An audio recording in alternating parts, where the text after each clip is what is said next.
দুই ভাই, তিন ভাই, চার ভাই মিল্লা বিল্ডিং বানানোর সিদ্ধান্ত নিছেন। আজই আপনার সিদ্ধান্তটা পরিবর্তন করুন। শেষ পর্যন্ত আমার ভিডিওটা দেখুন।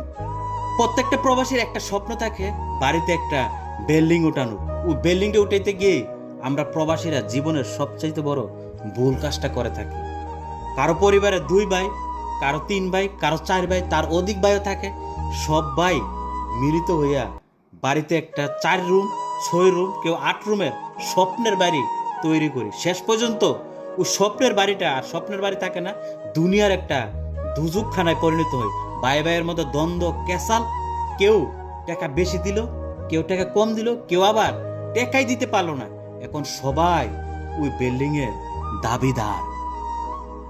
যে ভাইটা বিল্ডিং এর জন্য সবচেয়ে বেশি খাটাখাটি করলো, টাকা পয়সা সবচেয়ে বেশি দিল, শেষ পর্যন্ত দেখা যায় ওই বাড়িটার, ওই বিল্ডিং এর একটা কোনা তো জায়গা হয় না, শেষ পর্যন্ত সে ঘর ছাড়া, বাড়ি ছাড়া।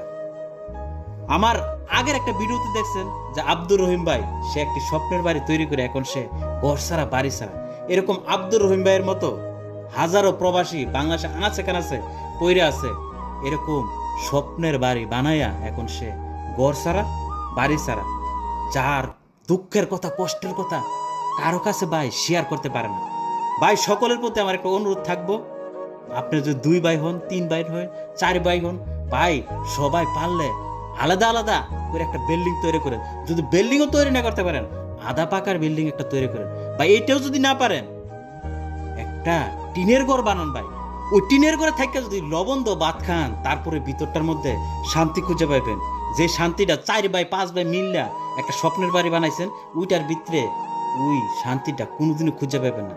যারা আজ বিল্ডিং বানায়া আজ ভুক্তভোগী, তারা একমাত্র বলতে পারবো যে এটার কষ্টটা, যন্ত্রণাটা যে কতটা যন্ত্রণাদায়ক, যা ভিতরে নিয়ে নিয়ে ঘুরতেছে, কারো কাছে প্রকাশ করতে পারে না। তাই সবার প্রতি ভাই একটা অনুরোধ থাকবো, কেউ এই ভুল কাজটা করেন না যে সবাই মিললে একটা বিল্ডিং বানায়। আপনার পাশের বাড়িতে দেখেন, পাশের গ্রামে চাইয়া দেখেন, আপনার ইউনিয়নে চাইয়া দেখেন ভাই, কেউ সুখে শান্তিতে নাই একসাথে বিল্ডিং বানায়। আজই সিদ্ধান্তটা পরিবর্তন করেন।